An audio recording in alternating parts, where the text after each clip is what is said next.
¿Qué onda, mi chasca? Hoy en este video vamos a hablar de las últimas acciones que han ido reportando resultados. Con esto vamos a ir cerrando el ciclo de resultados del tercer trimestre y vamos a hablar de Cencosud, de Ripley, de Tricot por el lado del retail, CMPC, Aguas Andinas, AISA, Enjoy y Maciza. Un mix bastante variado de acciones, así que tenemos mucho por ver, mucho por analizar. No perdamos más tiempo ahí. Comencemos.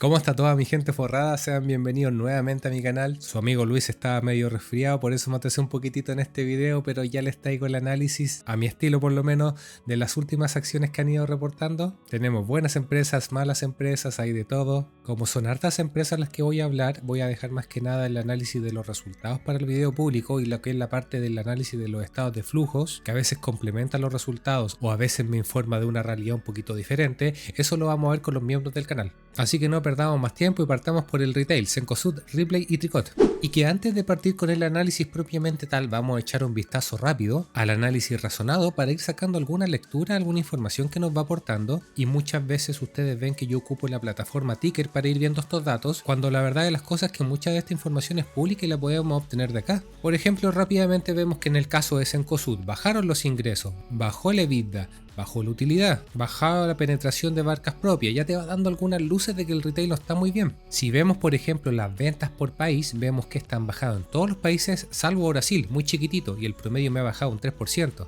Las ventas online tenemos un comportamiento mixto, pero en el global está disminuyendo. Te fijas que ya va sacando rápidamente mucha información.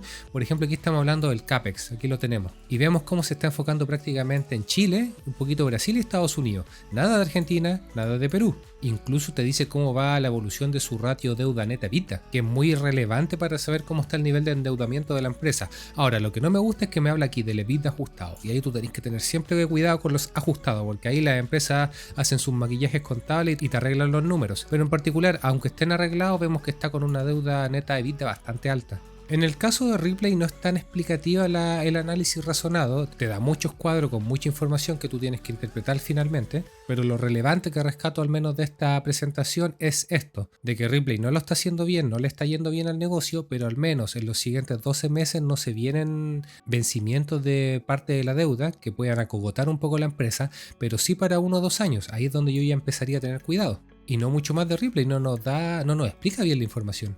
A diferencia de Tricot, que Tricot de una forma muy simple te explica básicamente cómo va todo el negocio. Rápidamente, dice que los ingresos han subido ligeramente salvo el último trimestre. Dice que su participación en el mercado ha bajado. Su margen bruto ha sido más o menos mixto, a veces sube, a veces baja. Lo mismo el EBITDA, también comportamiento mixto. O el EBIT, o finalmente la utilidad neta, o cómo les ha ido variando el margen. Entonces no les quiero dar mucho la lata aquí, lo que les quiero decir en el fondo es que a partir de esta información ustedes pueden sacar una visual, al menos del retail, de cómo están las cosas. Y a partir de esto, cuando te vaya al análisis de resultados, ver, esta la está haciendo bien, esta la está haciendo más o menos, esta la está haciendo mal. Y si no ven el punto al que quiero llegar, lo van a ver ahora que les explique más o menos los resultados de cada una de estas. Entonces ya sabemos que el retail está flojo, está lento, todavía el consumo está muy reprimido, por lo tanto es natural que nosotros veamos alguna bajada en cuanto al tema de beneficio, venta o números en general. Y lo vemos rápidamente, pues vemos como aquí en el caso de Cencosud la utilidad pasó del año pasado de ganar 26 pesos por acción a prácticamente 10. Y si lo vemos en el acumulado a 9 meses es exactamente lo mismo. Entonces tratemos de entender qué está pasando, de por qué bajó tanto la utilidad. Porque si se fijan, están vendiendo un poquitito menos. Obviamente le cuesta un poquitito menos, pero sumando y restando, fíjense, el margen bruto es mayor. Lo mismo 9 meses en el acumulado también es mayor. Entonces aquí en los gastos fijos, por los diferentes costos, es donde se me está aumentando, que finalmente hace que la utilidad baje. Por ejemplo aquí, otros ingresos, se me mantiene estable en el trimestre. En 9 meses sí ha crecido harto, habría que ver la nota 25 para ver de qué estamos hablando. Costos de distribución, súper bueno este dato en el trimestre, me bajó bastante. La gran mayoría de empresas se le mantiene ese número o bien le está subiendo. Luego que tenemos gastos de administración, este le subió bastante, no le subió tanto, le subió un 5% en línea con la inflación actual. Igual si nos fijamos, y yo se lo he dicho en replay, el gasto de administración es el que me chupa más toda la ganancia bruta inicial, que es la que hace que me bajen los números. Eso es lo que tiene muy complicado replay, ya lo vamos a ver. Pero en el caso de Cencosud no, la ganancia bruta todavía me cubre, me deja margen. Otros gastos por función se me mantienen en el tiempo, nota 25 si quisiéramos ver el detalle, y otras ganancias o pérdidas, que aquí me notó una diferencia bastante importante respecto al trimestre anterior. Entonces ya tenemos una ganancia operacional menor comparado con el trimestre anterior, y se podría entender como que la ganancia bruta creció muy poco de un trimestre a otro comparable, y los diferentes costos me aumentaron al ritmo de la inflación un poquitito más. Esas pequeñas diferencias hacen que ya el resultado operacional sea menor respecto al año pasado. Y luego de eso, ¿qué tenemos? Ingresos financieros. Parece que Cencosud no tiene caja ahí en depósitos a plazo, en fondos mutuos que le generen intereses. Aquí estamos en negativo. Aunque si lo vemos a 9 meses, sí, ahí estamos un poquitito positivo, pero al menos el rendimiento de este trimestre fue bastante malo. Costos financieros, la deuda, los intereses de mi deuda, fíjate cómo se me está disparando. Un 20% aumentó el pago de intereses de un trimestre a otro, pero si lo vemos a 9 meses, ahí el número es más relevante. ¿Cuánto será eso? ¿Un 40% aproximadamente? ¿Y qué tenemos con la parte contable? Lo que yo siempre les digo en mi video, la ganancia por método de la participación, que es más o menos el proporcional que se anotan de acuerdo a las utilidades que puedan tener sus diferentes filiales, que no necesariamente representa flujo, platita que le llega, las diferencias de cambio por los ajustes de las monedas de los diferentes países que a veces te suman, a veces te restan, y los resultados por reajuste que están asociados más que nada al tema de la inflación, si es más o menos cómo te va variando esos ítems que están indexados al IPC y por ende a veces te sube más y te sube menos. Por ejemplo, mediante el método de la participación de sus filiales, mientras que el año pasado estaban positivos, este año están negativos. Habría que ver la nota 11 para ver qué es lo que le está reportando ahí en negativo, ver cómo van los negocios de las filiales. Diferencias de cambio, aquí hubo un cambio importante. Aquí le golpeó mucho el tema de la moneda. ¿Habrá sido Argentina? ¿Habrá sido Brasil? Nota 25 para ver ese detalle, pero como les digo, esto es netamente contable. Y el reajuste por el tema de la inflación que el año pasado le golpeó bastante, por el tema de que estábamos con una inflación muy alta todavía, este año se está moderando. No mucho sí respecto a otras empresas, pero hay que considerar que aquí está indexada la inflación de Brasil, de Argentina, no solo la de Chile. Entonces esto te pega. Pero sumando y restando, si yo me voy desde la ganancia operacional hasta la ganancia antes de impuestos, la proporción se me mantiene más o menos igual. Por ejemplo, me aumentan los costos financieros, pero me disminuye el tema del reajuste. Y así. Y otro punto que acrecenta aún más esta diferencia es que mientras el año pasado tú ganaste 162.000 millones de pesos y pagaste 68.000, ahora ganando menos plata, 123.000, estás pagando más impuestos. Y yo siempre les digo que a veces se dan estas variaciones trimestre a trimestre, que lo mejor es ver este tema al año completo.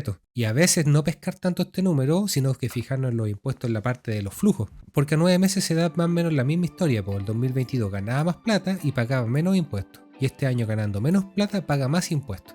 ¿Se irá a normalizar en el cuarto trimestre? No lo sé. Pero en definitiva, todas esas pequeñas diferencias hacen que finalmente el resultado sea prácticamente la mitad que el trimestre anterior. Entonces en el caso de Cencosud, más que a 3 meses, que veo que hay mucha variación contable aquí que le puede afectar, yo me quedo con el resultado a 9 meses. Que con todo lo complicado que está la economía, el consumo, la inflación, todo ese tema, el retail muy complicado, aún así están números positivos. Cencosud está haciendo las cosas muy bien para lo complicado que está el panorama nacional. No así Ripley, para que vean que el mismo rubro, el retail, puede hacer las cosas muy diferentes, por mucho que esté difícil la situación global. Fíjense cómo lo miremos a 3 meses del año pasado, de este año a 9 meses, los resultados son bastante malitos. En casi todos hay pérdidas. ¿Y qué tenemos? Estoy vendiendo menos, me cuesta menos, pero a diferencia de Cencosud, que aquí igual el margen bruto me subía, la ganancia bruta, perdón, en el caso de Ripley me bajaba. Y fíjense la ganancia bruta, y fíjense al tiro los gastos de administración, que era lo que yo les decía adelante con Cencosud, y lo he dicho muchas veces en mis videos de Ripley. Esta ganancia por administración es excesiva. Eso ya me deja de inmediato en negativo, porque la ganancia bruta no me da. Por ejemplo, los costos de administración son montos bajitos y irrelevantes y se me mantienen. Otras ganancias también se me mantienen en el tiempo, habría que ver la nota 34 para ver de qué estamos hablando. Costos financieros sorpresivamente están bajando este trimestre, súper bien, y a 9 meses también. Habrá sido donde vendieron los activos, están pagando menos deuda, yo creo que por ahí va, pero súper bien en ese aspecto Ripley. Los ingresos financieros son chiquititos también, no me cambian mucho el global, tampoco es tanta plata. Y las ganancias contables por método de la participación o ajuste o moneda, Al menos el método de la participación se me mantiene más o menos. En diferencias de cambio, ajuste de moneda también muy parejito año a año. A 9 meses un poquitito menos. Y en reajuste sí me bajó bastante. ¿Será porque Ripley está netamente asociado a Chile-Perú, a diferencia de Cencosud que está en Brasil, que está en Argentina? Como en Chile y en Perú, en ambos países se ha ido más o menos regularizando el tema de la inflación, es entendible que este monto sea menor, a diferencia del año pasado. Pero aún así llegamos a una ganancia antes de impuesto prácticamente igual año a año. Entonces sí, logré disminuir mis costos fijos, pero como venía con una ganancia bruta menor, al final del día llegó el mismo número. Y mientras que el año pasado se anotó mucho impuesto diferido a su favor para amortiguar un poquito el golpe, al menos en la parte contable en los resultados, este año también se está notando impuestos diferidos, pero en una menor cuantía. Entonces, como se está restando menos, al final eso hace que la ganancia sea mayor que el año pasado, sea el doble. Netamente por un juego con los impuestos diferidos. Ahí podríamos ver la nota 13 para ver cómo están ocupando su saldo que tienen a favor de los impuestos. Pero ocupen más, ocupen menos impuestos diferidos. Mira, fíjate cómo pierden plata. Y en el año acumulado lleva 33 pesos. O sea, por mucho que aquí haya un asset play oculto que tenga cosas interesantes, cuando el negocio lo hace así de pésimo, así de mal, no tiene cómo florecer ese asset play, ¿cachai? ¿Con qué me quedo yo de acá? Los gastos administrativos que siguen aumentando, poquito, pero lo aumentan, no son capaces de disminuirlo. Y finalmente acá con la ganancia bruta, que es el origen de si Ripley va a ganar o va a perder plata. Y acuérdense con Ripley que tenemos que irnos al fondo de la presentación para ver los detalles, para ver cómo va cada uno de los rubros. Acuérdense, Chile, Perú, retail, banco, inmobiliario. Eso es lo que tenemos que ir viendo. Y aquí tú puedes ver el detalle, pero todo esto yo lo expliqué con bastante calma en mi video exclusivo de Ripley, les dejo por ahí el link, y la realidad sigue siendo exactamente la misma. El retail dando la cacha, es el que finalmente me hace la pérdida. El banco, en este caso en Chile está con números positivos, pero muy chiquititos, que no me cubren para nada la pérdida del retail. El inmobiliario en Chile, que era la joyita que tenía Ripley, y que vendió bastante de sus activos para pagar deuda, dar un dividendo o enfocarse en otro lado, que en este caso es Perú, sigue ganando plata, pero ya menos que los años anteriores, donde se achicó esta parte del negocio. Ni el banco ni el inmobiliario juntos son capaces de cubrirme el tema de las pérdidas del retail. Y en Perú la situación no es muy diferente. El retail también, dando la hora, también con números negativos. El banco Ripley en Perú con números positivos. Yo lo hablé esto en mi video de Ripley y el cliente en Perú lamentablemente muy malito. Y el inmobiliario en Perú, que es donde se están focalizando bastante la gente de Ripley, está con muy buenos números.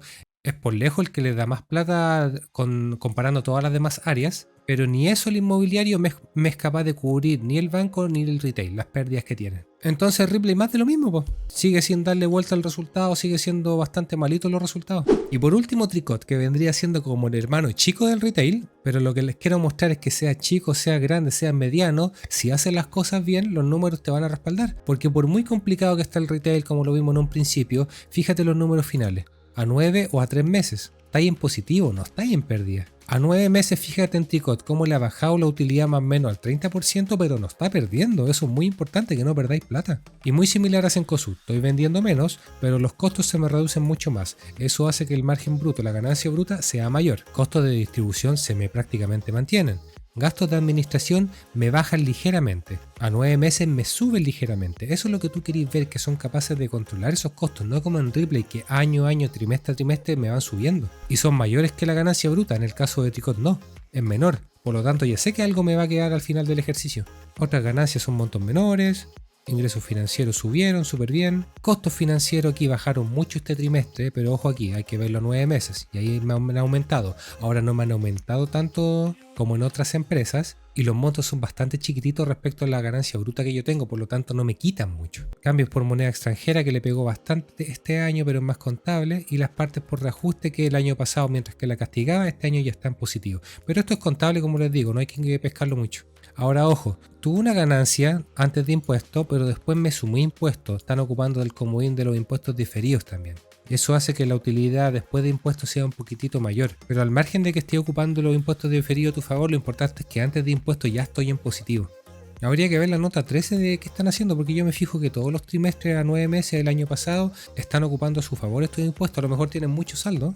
De hecho hay que tener cuidado justamente en esa parte en Tricot, porque prácticamente me aumentan en un 30, en un 40% la utilidad solo por este tema del impuesto diferido. Con los miembros vamos a ver si los flujos son más o menos concordantes, pero en general, al margen de estos ajustes contables que suman más, que suman menos, Tricot está logrando hacer las cosas bien dentro de este entorno macroeconómico bastante débil. Vámonos con AISA, la administradora americana de inversión, el spin-off de AFP Habitat, la AFP colombiana y peruana, que si uno lo mira a la rápida dice, chuta, perdió plata. ¿Qué pasó aquí con el negocio? ¿Qué está pasando? Tratemos de averiguarlo, porque por ejemplo nos fijamos que los ingresos por venta, en este caso las comisiones por la AFP o la rentabilidad del encaje, que ya lo vamos a ver, es prácticamente lo mismo y los costos le disminuyeron incluso. Pero como los ingresos bajaron más que los costos, finalmente tengo que mi ganancia bruta es menor, ligeramente menor, pero menor. Y ya inmediatamente empieza a ver dónde está el problema. Fíjate acá, gastos por administración, 19.000 millones de pesos. Siendo que tuve una ganancia de 17.000. O sea, ya quedé en negativo acá. Y yo lo he hablado este tema con los miembros del canal, que es una de las cosas que no me gusta de AISA.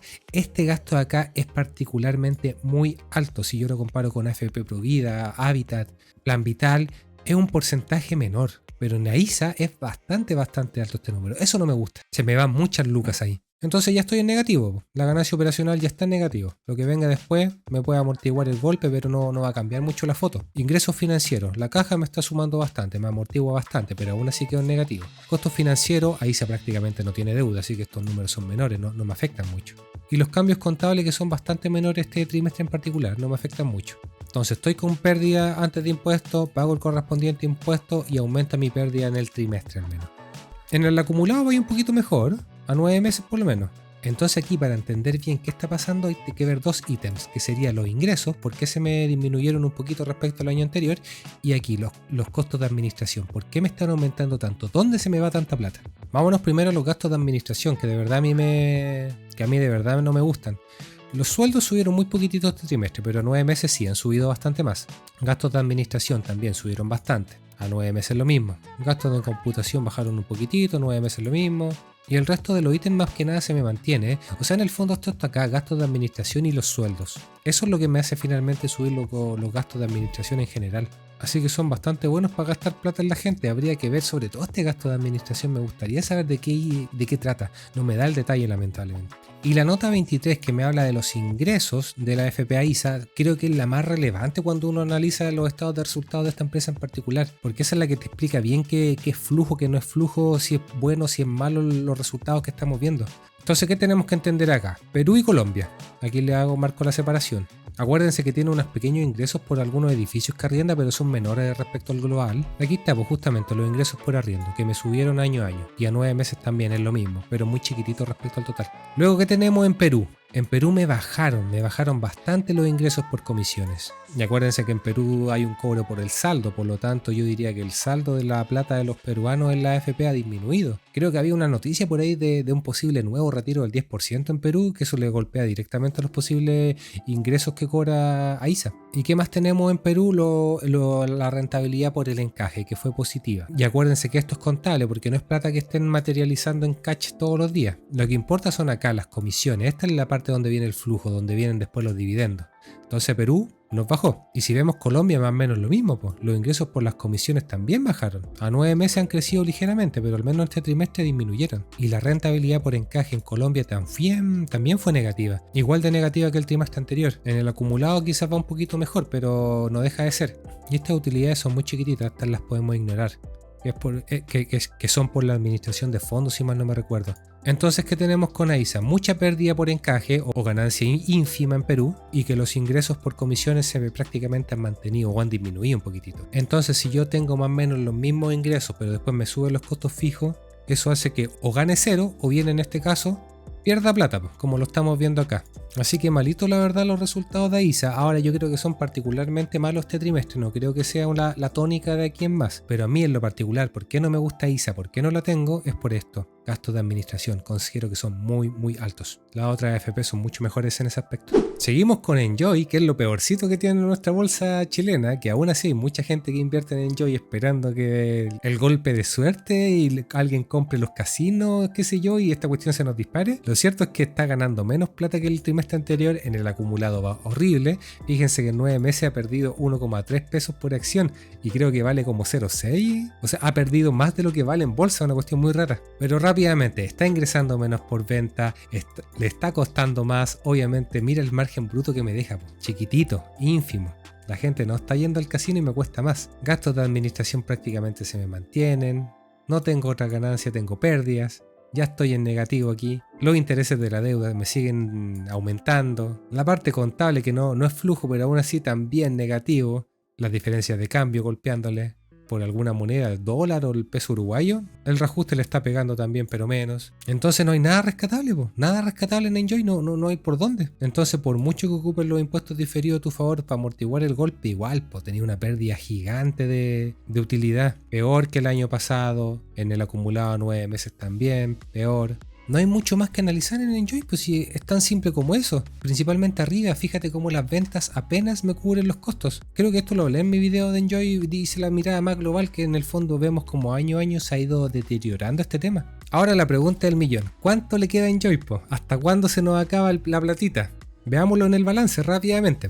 Entonces, para entender la foto global, cuando yo tengo pérdida, estas van chupando la plata que yo tengo como empresa en mi caja, digamos, para fines prácticos del patrimonio. Cuando el patrimonio me llega a cero, game over, se acabó. Y el patrimonio a diciembre del 2022 era 46.000 millones de pesos. Y en 9 meses del 2023 he perdido 71.000. Por lo tanto, 46.000 menos 71.000 me da más o menos 77.000 millones de pesos que me quedan en mi patrimonio a día de hoy. Por lo tanto, a este ritmo, si en 9 meses yo perdí 77.000, yo esperaría que en 6 meses, máximo 12 meses, esta cuestión me llegue a cero. Y aquí, game over. Van a poder pedir deuda, siendo que ya están acogotados de deuda. ¿Quién les va a prestar? Van a hacer un aumento de capital que te va a diluir aún más la acción. Aquí la única solución es que vendan alguno de sus activos, alguno de sus casinos. Y ese rumor lo venimos escuchando hace cuánto, 6, 9 meses y no pasa nada. Así que si saben operar en corto, si es que la corredora les deja, Enjoy me parece una muy buena opción. Es la única forma que yo veo de ganar plata con Enjoy. O yendo al casino a pasarlo bien un rato, porque la acción no hay por dónde. Pasamos rápidamente a Aguas Andinas, una acción defensiva, parejita, que ya el negocio no se va a acabar con el tema de la nueva constitución, la rechazada, que está haciendo lo que sabe hacer y está ganando plata. Vemos cómo está ingresando más por venta y los diferentes costos, que algunos me suben, otros me disminuyen, pero sumando o restando hacen que mi ganancia bruta sea ligeramente menor. Aquí lo principal que me está golpeando sería este ítem, los gastos de otra naturaleza. Habría que ver el ítem 25, ¿por qué subió tanto? ¿Tendrá que ver con el tema de las lluvias que tuvimos este año? Si nos vamos al detalle de la nota 25 para salir de la duda, vemos que en general no hay ningún ítem que se me haya disparado abruptamente, sino que son todos y cada uno lo que me han subido bastante. Y a 9 meses la misma historia, no hay ninguno que se me haya disparado, no sé, por el doble o que tenga algún... Aquí hay uno que tiene un asterisco, pero que fue un gasto particular en el 2022, no en el 2023. Por lo tanto, simplemente hubo más mantención, hubo más servicio, hubo más contratación, hubo más arriendo, etc. Fue un año más movido. Ya, pero aún así, habiendo tenido un margen bruto menor este trimestre, algo pasó que estoy en número en beneficio final positivo. Lo mismo 9 meses. Entonces sigamos, ingresos financieros, los intereses que me da mi platita en el banco, mira, también fue negativo este trimestre, mientras que el año pasado positivo. Costos financieros, los intereses de mi deuda, me subieron un 50%. Entonces hasta ahí vamos bastante mal, La ganancia o pérdida por participación, el tema contable, también fue negativa y más o menos la misma línea que el trimestre anterior. Las ganancias por la moneda extranjera, la parte contable de cómo se revalorizan mis monedas que tengo. Las que tengo en el negocio, tuvo un ingreso bastante mayor respecto al año pasado, pero tampoco me cambia mucho. Y cuando tú llegas acá, a la unidad de reajuste, la variación que han tenido mis activos, mis pasivos por el tema de la inflación, aquí es donde encontráis la gran diferencia. Mientras que este año le pegó un monto relativamente razonable, el año pasado le golpeó mucho. Eso le castigó, le deprimió bastante este número. Por lo tanto, inventémonos que el 2022 hubiese sido un año relativamente normal y en vez de que me reste estos 33.000, que me reste 30.000 nomás. Eso me hubiese subido la utilidad antes de impuestos en 30.000 la capo. Entonces el año pasado, de haber tenido una situación normal, hubiésemos tenido una ganancia antes de impuestos de 34.000 millones de pesos versus los 29.000 de ahora. Entonces, claro, si yo lo comparo con este número, está ganando una chorrada de plata más, pero tenéis que entender que el del año pasado estuvo muy deprimido. Este número es muy artificial, muy único, muy puntual. Y el año pasado ocuparon el comodín de los impuestos diferidos para que no fuera tan fuerte el golpe y eso me aumentó un poquito la utilidad después de impuestos y este año sea lo normal, que pago impuestos. Eso provoca que llegue esta comparación en el que dicen, ganó el doble que respecto al año pasado. En el acumulado también, la misma historia, el doble. Sí, pero está muy golpeada por esto, por cómo se me revalorizaron mis activos y mis pasivos por la inflación el año pasado. Eso hace que la comparación sea injusta. Si yo lo normalizo, no es tanta la diferencia, incluso puede que esté ganando un poquitito menos. Que a este ritmo podría ganar 3-4 pesos más, o sea, unos 18-19 pesos en el año. Y si está cotizando 270 la acción, me daría un ratio PER de 15, nada muy atractivo la verdad. Quizás cuando le haga el video de agua andina exclusivo le sacamos una foto más general a ver si encontramos alguna oportunidad, pero así viéndola a la rápida, sí, está ganando plata, es un negocio seguro, estable, pero no es nada que te llame mucho la atención, nada destacable. Quizás su holding, IAM y quizás haberlo comprado el año pasado, hubiese sido una muy buena oportunidad de inversión, pero habían tantas oportunidades el año pasado que no es un pecado mortal que a mí al menos se me haya pasado. Seguimos con CMPC, que también tiene un video exclusivo que le hice en algún momento en el año, que para mí es un poquitito complicada de entender porque cuando gana plata en el estado de resultado, en el estado de flujo estamos en negativo y después al revés. Eso me genera mucha confusión, no me permite entenderla bien. Pero muy en línea con lo que pasó con Copec, yo espero que como bajó el precio de la celulosa, lo más probable es que haya bajado las utilidades. Y viéndolo rápidamente, efectivamente, pues las utilidades bajaron más o menos a un tercio del año pasado. Y si lo veo a 9 meses vamos en la mitad. Y es más de lo mismo, o sea, me bajaron los ingresos por venta, ya sea porque bajó el precio de la celulosa, pero me aumentó el costo de venta. Eso hace que el margen bruto, la ganancia bruta, me disminuya de inmediato, a la mitad. Luego que tengo otros ingresos se me duplicaron, súper bien, y son montos relevantes para lo que tengo aquí en la utilidad bruta. Habría que ver la nota 13 para ver de qué estamos hablando. Costos de distribución, me subieron bastante, un 10, un 15%. Gastos de administración, fíjate vos, qué grotesco lo que te subió, pues te subió cuánto, un 30, un 40%, siendo que el negocio es exactamente lo mismo. Y si queréis ver el detalle de por qué subió tanto, sorpresa, no hay nota, no tenéis cómo ver qué arreglos están haciendo los ejecutivos acá. Y si lo veo a 9 meses es exactamente lo mismo. No me puede gustar CMPC, cada vez que veo sus números siempre hay algo que me genera ruido. Y cuando uno ve su memoria, su presentación, hay mucha parafernalia, muy bonita la presentación, y cuando pasa eso es porque no te quieren mostrar algunas cosas en los números. Otros gastos por función también subieron bastante y no hay nota para ver de qué estamos hablando. Otra ganancia o pérdida que también me aumentaron respecto al año pasado y a 9 meses se me han duplicado. Entonces tengo menos ganancia bruta, mis costos fijos siguen aumentando, obviamente la ganancia operacional va a disminuir. Y aunque yo tenga mi platita en el banco generando intereses que me aumentan un 50% o el doble a 9 meses, algo positivo al menos en MPC, el pago de intereses por la deuda también pues me está aumentando. La parte contable, al menos los métodos de participación de sus filiales, me varía muy poco los cambios, así que no lo podemos ignorar. Las diferencias de cambio me disminuyeron las pérdidas respecto al año anterior. Y acuérdense, ciertos contables, puede que otro año aquí me sume. Y el reajuste también más o menos se me mantiene en el tiempo. Y esto es raro considerando que la inflación era mayor el año pasado. ¿Cómo es posible que este año, con menos inflación, los cambios por reajuste sean mayor? ¿Será que estamos hablando de otras monedas quizás? Quizás puede haber mucho dólar, no lo sé. Nota 33 si quisiéramos averiguar el detalle. Llegamos con esto a la ganancia antes de impuesto, que luego me paga impuesto más o menos proporcionalmente la misma cantidad, así que aquí no tenemos problemas, lo mismo 9 meses, y llegamos a la utilidad final. Que como les digo, es un tercio respecto al año pasado, o casi la mitad a 9 meses. Y tiene que ver netamente con la parte de arriba, con que la parte celulosa está al precio bajo, por lo tanto hace que mi ganancia bruta sea menor. Y si yo no soy capaz de controlar mis costos fijos, me van pegando, me van golpeando un poquitito más y hacen que me deprima el beneficio final. Así que ahí nomás CMPC, pues no me gustan los resultados. También es una acción del tipo commodity que depende mucho del precio de la celulosa, que tú no sabes qué va a ser el día de mañana. Un rubro que a mí en particular me es medio complicado de entender, no me gusta. El rubro que sí era muy parecido, que es lo mismo pero no es igual, como dirían por ahí, fue Maciza, que yo en particular me forré con Maciza en 2022, supe arrancar en 2023 y como el año pasado lo hizo muy bien, este año lo está haciendo muy mal. Y antes de pasar a ver los resultados en sí, la presentación de Maciza son súper bonitas, te van explicando muy bien las cosas y es cosa de ver el volumen de cómo ha ido disminuyendo trimestre a trimestre. O si lo ves aquí por Evita, exactamente lo mismo, luego de tener mucho beneficio, este año ya están números negativos. Este gráfico es mejor. ¿Y por qué son relevantes estos gráficos que te van dando una visión más o menos del negocio? Yo no lo vi por Evita, pero sí lo vi por la ganancia antes de impuestos y eso me dio mucha alarma a principio de año. Me di cuenta el cuarto trimestre, que fue más o menos publicado a fines de enero o principios de febrero, que empezó a bajar las utilidades. Ya había llegado el ciclo y ya había empezado este ciclo de la baja. Y aquí lo estamos viendo por el EBITDA, pero si uno lo veía en el resultado neto, creo que había un juego ahí con los impuestos diferidos que hacía ver como que la utilidad o se mantenía o subía, cuando la realidad no era esa. Esto fue lo que a mí me hizo tomar la decisión de vender. La vendí más o menos en marzo por estar el tema del dividendo, que igual estaba dando un impulso a la acción. Recuerdo que vendí como el 70% antes del dividendo, no me quise arriesgar, y el otro 30% y me quise quedar al dividendo para recibir algo que sea, pero después también vendí rápidamente. En global vendí como en 35 y yo venía entre los 10 y los 15 empecé a comprar acciones. Y entendiendo que era ilíquida, que era cíclica, que se estaba deprimiendo mucho la economía a nivel global, yo supuse que iba a venir un movimiento de este tipo. Ahora, nunca esperé que Maciza iba a llegar a estar con pérdida estos últimos trimestres. Y como ganó tanta plata los trimestres anteriores, eso hacía que la deuda financiera neta EBITDA fuera muy bajita. Entonces uno decía, hoy que está con deuda baja.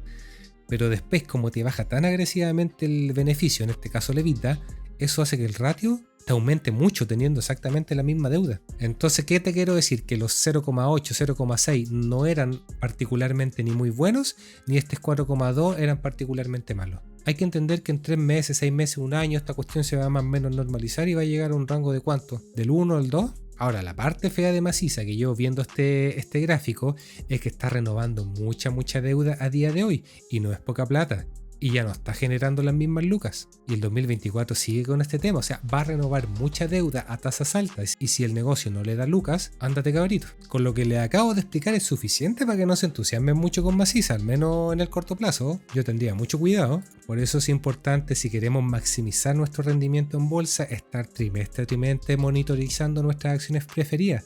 Por ahí el otro día escuchaba a un respetado inversor value de acá que ni miraba los trimestrales, que veía solo los anuales. Y son en esos trimestres es donde justamente pasan varias cositas. Por mucho que tú compres bajo, con mucho margen de seguridad, y después te forres, y aunque después la acción se desplome y aún esté en positivo, no están maximizando el rendimiento que podría haber obtenido. Y netamente viendo los estados de resultados trimestrales, rápidamente, fíjate cómo los ingresos por venta cayeron a la mitad. Y los costos de venta, ¿cuánto? Te cayeron un 20, un 30%. No compensa la tremenda caída en venta. Ganancia bruta, cáchate la diferencia. O sea, tengo una ganancia bruta de apenas 6 millones de dólares este trimestre, y con los gastos fijos que vienen a continuación, imposible que me la cubran, imposible que queden en positivo. Y si lo vemos a 9 meses, muy parecido. Me bajó a un 30% respecto al año anterior. ¿Me bajó cuánto? Me bajó un 70% respecto al año anterior. Una locura. Costos de distribución me disminuyeron. Entendible, estoy vendiendo menos, distribuyo menos. Pero aún así, prácticamente se lleva toda la ganancia bruta.